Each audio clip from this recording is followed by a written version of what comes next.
हम सीखने जा रहे हैं त्रिकोणमिति सारणी, ठीक है, जिसको हम क्या बोलते हैं, ट्रिग्नोमेट्री टेबल। इस ट्रिग्नोमेट्री टेबल का यूज पूरे चैप्टर में होने वाला है, ठीक है। इसमें होगा क्या, जो हमने सबसे पहले sine theta, cos theta, tan theta, cosec theta, sec theta और कॉस थीटा हमने पढ़ा था, ठीक है। अब जो ये थीटा है इसकी हमको वैल्यू पता होना चाहिए, ठीक है।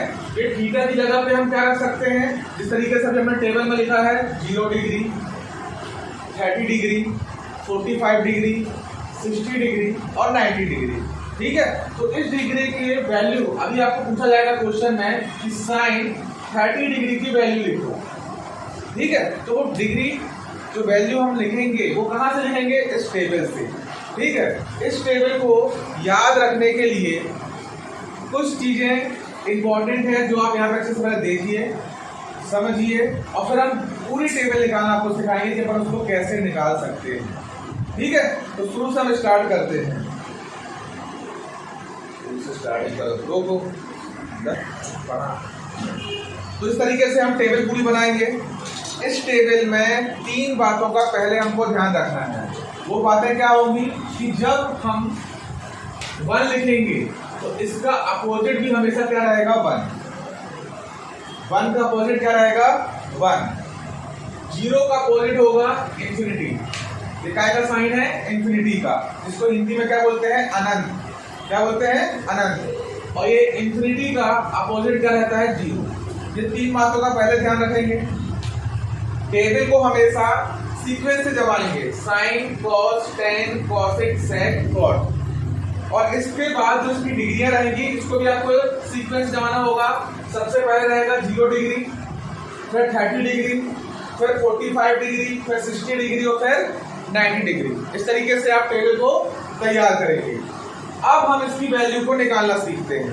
तो मेरे हिसाब से आपको केवल साइन की वैल्यू बस याद रखना है टेबल में, बाकी सारी टेबल की जो वैल्यू है वो आप खुद ब खुद निकाल सकते हो। कैसे निकाल सकते हो, चलो यहाँ पे देखते हैं, ठीक है। जो साइन 0 डिग्री की जो वैल्यू होती है ये होती है 0, 1/2, 1/√2, √3/2 एंड 1। ये आपको याद रखना पड़ेगा, ठीक है। इसको भी निकालना सिखा सकते हैं लेकिन टाइम वेस्ट होगा उससे, क्योंकि हमारे पास एग्जाम में समय नहीं रहेगा इतना कि हम इसको निकाल सकें।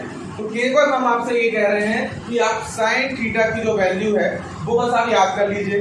बाकी पूरी जो बची 5 वैल्यू रहेंगी, जो cos, tan, cosec, sec and cot, ये हम खुद ब खुद निकाल सकते हैं, ठीक है। तो कैसे याद करेंगे, 0, 1/2, 1/√2, √3/2 एंड 1, ये होती है साइन की, ठीक है। इसके बाद हम करते हैं कॉस थीटा की वैल्यू। ये कैसे निकालेंगे, देखो जो साइन की जहां पे खत्म होती है बस इसका उल्टा लिखना चालू कर दो, मतलब 1√3/2, 1/√2, 1/2 और 0। ये चीज आपको समझ में आ रही है। मैंने क्या कहा आपसे कि साइन की वैल्यू रहेगी 0, 1/2, 1/√2, √3/2 एंड 1, और इसका आप उल्टे तरीके से यहाँ पे लिखना चालू कर दो कॉस में, 1√3/2, 1/√2, 1/√2, 1/2, 1/2, 0, 0। इस तरीके से हमारी कॉस की टेबल तैयार होती है। अब हम बात करते हैं टेन की, ठीक है। किस तरीके से हम निकाल सकते हैं, अगर मान लो यहाँ पे लिखा है टेन थीटा, हमने एक फॉर्मूला पर स्टार्टिंग में पढ़ा था, टेन थीटा बराबर होता है sine theta upon cos theta. इस तरीके से मैंने किया था। तो अब मैं क्या करूंगा, इस थीटा में डिग्री रखूंगा, कौन सी degree, 0 degree, 30 degree, 45 degree, 60 degree and 90 degree, और इसकी वैल्यू निकालता जाऊंगा। चलिए यहाँ पर देखते हैं। तो 10 सबसे पहले 0 डिग्री लिखा है तो यहाँ पे लिखूंगा मैं 10 0 degree equal sine 0 degree upon cos 0 degree, ठीक है। तो साइन 0 की वैल्यू कितनी होती है, 0, और 1 की डिग्री क्या है, कॉस 0 की डिग्री क्या है, 1। तो 0/1 इक्वल क्या हो जाएगा, 0। तो वो मैं कहाँ लिख देता हूँ, यहाँ। इसी तरीके से 10 30 डिग्री की मैं वैल्यू निकालता हूँ तो यहाँ पे क्या लिखूंगा, sine 30 degree upon cos 30 degree, ठीक है। तो साइन 30 की वैल्यू कितनी है, 1/2 और cos 30 की डिग्री क्या है √3/2। ठीक है, इसको मैं सॉल्व करता हूँ। किस तरीके से सॉल्व करूंगा 1/2 इंटू, हमको पता है कि जब कोई बटे में संख्या रहती है तो ये ऊपर जाती है और संख्या पलट जाती है। ठीक है, तो √3/2 है तो क्या जाएगा 2/√3, 2 से 2 कैंसिल, तो क्या बचेगा 1/√3। तो tan 30 की वैल्यू क्या आ गई 1/√3। इसी तरीके से tan 45 डिग्री, तो यहाँ पे क्या लिखूंगा मैं sin 45 degree upon cos 45 degree. sin 45 का वैल्यू कितना है 1/√2 अपॉन 1/√2। ये सेम है तो ये कैंसिल होकर क्या आएगा 1, तो यहाँ पे क्या वैल्यू रख दूं मैं 1। इसी तरीके से tan 60 डिग्री मतलब sin 60 degree upon cos 60 degree, ये मैं निकालता हूँ इस तरीके से। sin 60 की वैल्यू कितनी है √3/2 अपॉन 1/2। इस तरीके से हमने वैल्यू रखे।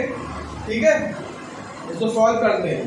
तो यहाँ पे देखिए √3/2 इंटू 1/2 है तो क्या जाएगा 2/1, ये 2 से 2 कैंसिल, तो यहाँ क्या जाएगा √3/1। चलो यहाँ पे लिख देते हैं भाई √3/1। आप चाहे 1 लिखो अन्यथा ना लिखो, उसका कोई मतलब नहीं रहता है। इसके बाद क्या लिखेंगे tan 90 डिग्री, तो sin 90 degree upon cos 90 degree. ठीक है, इस तरीके से हम वैल्यू निकालेंगे। sin 90 की वैल्यू क्या है 1, इसका वैल्यू क्या है cos 90 का 0, तो 1/0 होता है इंफिनिटी, तो यहाँ पे क्या जाएगा इंफिनिटी। इस तरीके से हम sin cos tan की वैल्यू निकालेंगे। आपको sin की वैल्यू पूरी याद करना है, जिससे हम क्या कर सकते हैं cos की वैल्यू आसानी से निकल सकती है। tan की वैल्यू आप इस तरीके से अगर निकालना चाहेंगे तो कभी भी गलत नहीं करेंगे और आपकी tan की वैल्यू निकल जाएगी। ठीक है, बस हमको ये 3 टेबलें बनना चाहिए। इसके बाद 3 टेबल हम अपने आप कर सकते हैं। किस तरीके से कर सकते हैं देखिए, मैंने आपको फॉर्मूले में बताया था कि साइन उल्टा होता है कॉसेक का, कॉस उल्टा होता है सेक का एंड tan उल्टा होता है कॉट का। तो मैं इनको भी पलट देता हूँ। यहाँ पे 0 है, मैंने आपको स्टार्टिंग में बताया था कि 1 का अपोजिट 1 रहेगा, 0 का अपोजिट इंफिनिटी होगा और इंफिनिटी का अपोजिट 0 होगा। तो इसको बात को ध्यान रखके अपन यहाँ पे करते हैं। यहाँ 0 है, इसका अपोजिट क्या होगा इंफिनिटी। यहाँ लिखा है 1/2, तो यहाँ पे क्या जाएगा 2। यहाँ लिखा है 1/√2, यहाँ क्या जाएगा √2। यहाँ पे जाएगा √3/2 लिखा है, तो यहाँ क्या जाएगा 2/√3 और 1 का अपोजिट क्या होता है 1। ये तैयार हो गई अपनी कॉसेक की टेबल। सेक किसका उल्टा होता है कॉस का, 1 का अपोजिट क्या होता है 1, √3/2 मतलब 2/√3, 1/√2 मतलब √2, 1/2 मतलब 2 और 0 का अपोजिट क्या होता है इंफिनिटी। ये हो गया।